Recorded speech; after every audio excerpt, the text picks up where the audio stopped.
Kekuatan Tiongkok sedang mengubah landscape keuangan dunia. Baru-baru ini, pidato penting Presiden Xi kepada pejabat tinggi provinsi dan kota-kota besar dalam seminar pembangunan keuangan berkualitas tinggi sangat memukau dunia. Presiden Xi mengatakan Tiongkok harus mengikuti hukum objektif perkembangan keuangan modern, tetapi juga memiliki ciri khas yang sesuai dengan kondisi negara Tiongkok, yang berbeda secara mendasar dengan model keuangan Barat. Kita semua tahu bahwa sistem keuangan dunia adalah warisan Barat, yang memiliki aturan dan prinsipnya sendiri. Namun, sistem keuangan Barat juga memiliki keterbatasan yang sangat jelas, seperti spekulasi berlebihan atau mengubah ekonomi real menjadi tidak nyata. Dalam hal ini, jelas sekali bahwa Tiongkok harus berusaha menciptakan sistem baru yang sepenuhnya berbeda dari keuangan Barat. Dan untuk itu, Tiongkok harus menggulingkan pandangan Barat tentang sistem keuangan. Jadi, apa dasar yang dibutuhkan untuk membangun keuangan yang kuat?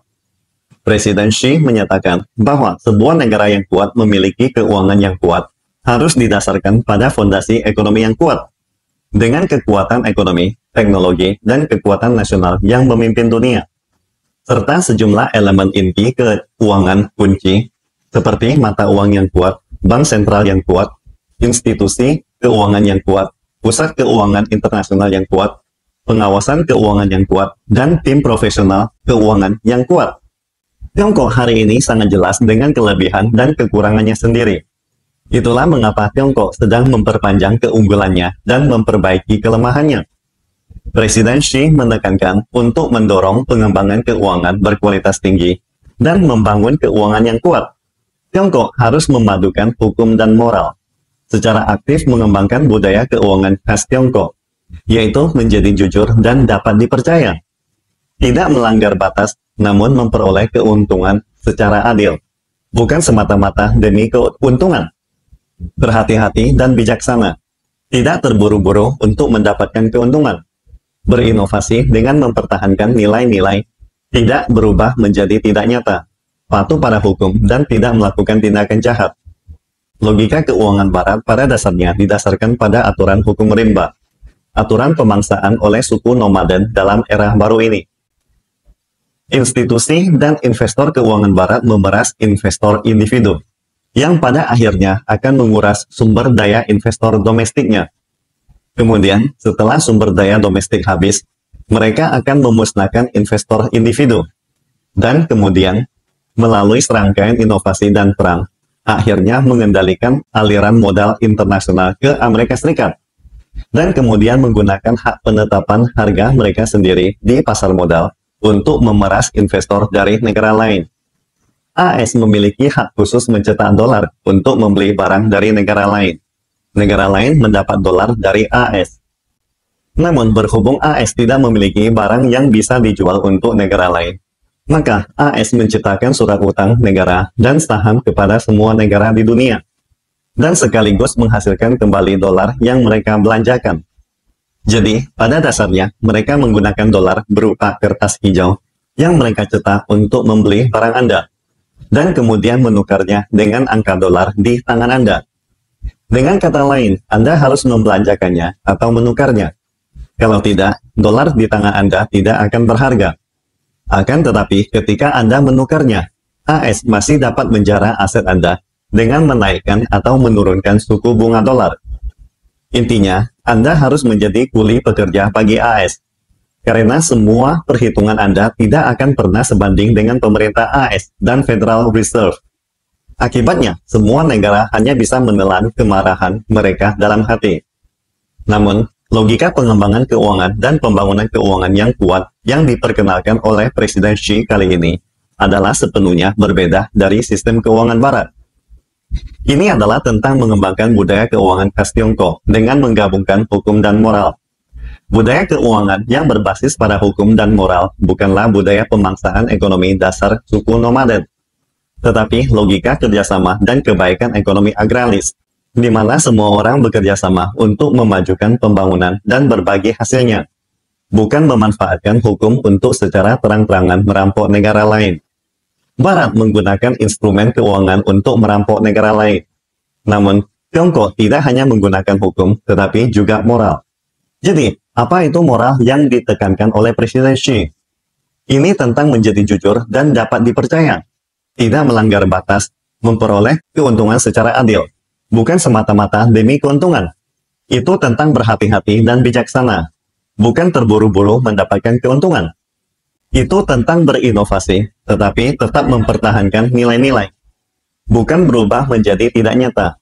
Itu tentang mematuhi hukum, bukannya berbuat jahat.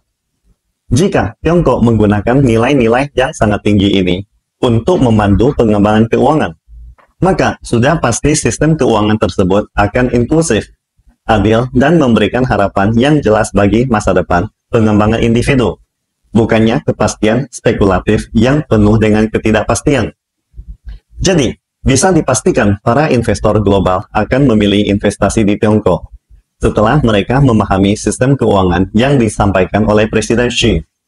Alasannya, karena aset mereka terjamin aman di Tiongkok, sementara di AS, aset mereka mungkin akan disita setiap saat, seperti halnya mereka menyita aset negara Rusia. Perbedaan seperti itu sudah jelas akan menjadi landasan pemikiran bagi modal asing untuk investasi keuangan di Tiongkok.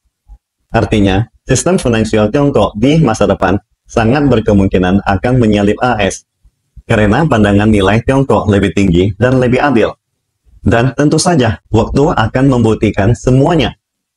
Meskipun Tiongkok terlambat dalam pengembangan keuangan, namun sistem keuangan khas Tiongkok ini pada akhirnya tidak hanya akan mengubah Tiongkok sendiri, tetapi juga akan mengubah aturan permainan keuangan dunia yang dibangun negara barat.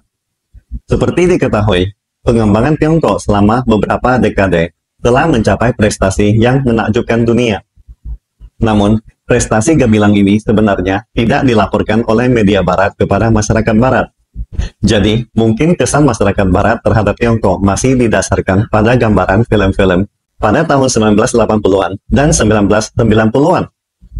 Namun, kenyataannya hari ini adalah Tiongkok bukan hanya pusat manufaktur terminal pintar global, tetapi juga menjadi negara ekspor mobil terbesar di dunia pada tahun 2023. Itulah mengapa banyak netizen AS terkejut ketika Tiongkok mengumumkan beberapa data berkaitan.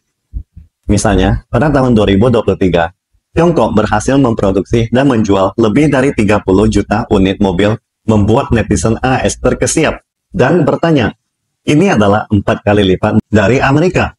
Apakah ini benar? Itu sudah terlalu berlebihan.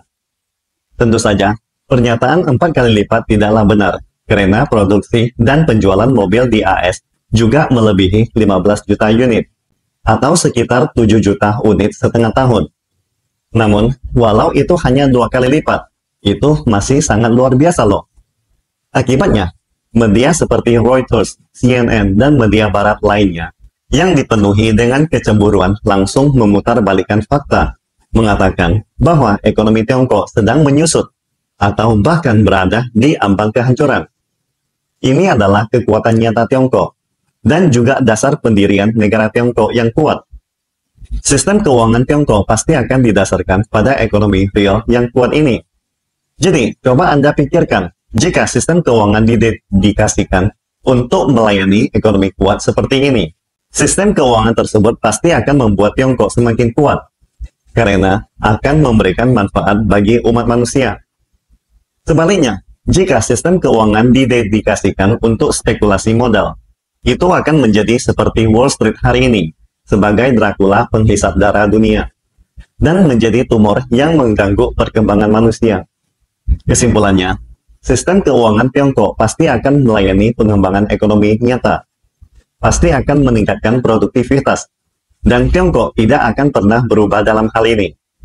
Walaupun kenyataannya, pasar modal Tiongkok pernah menunjukkan tanda-tanda menuju arah yang tidak nyata, tetapi segera dihentikan tepat waktu oleh pemerintah pusat Beijing. Salam Indonesia Maju!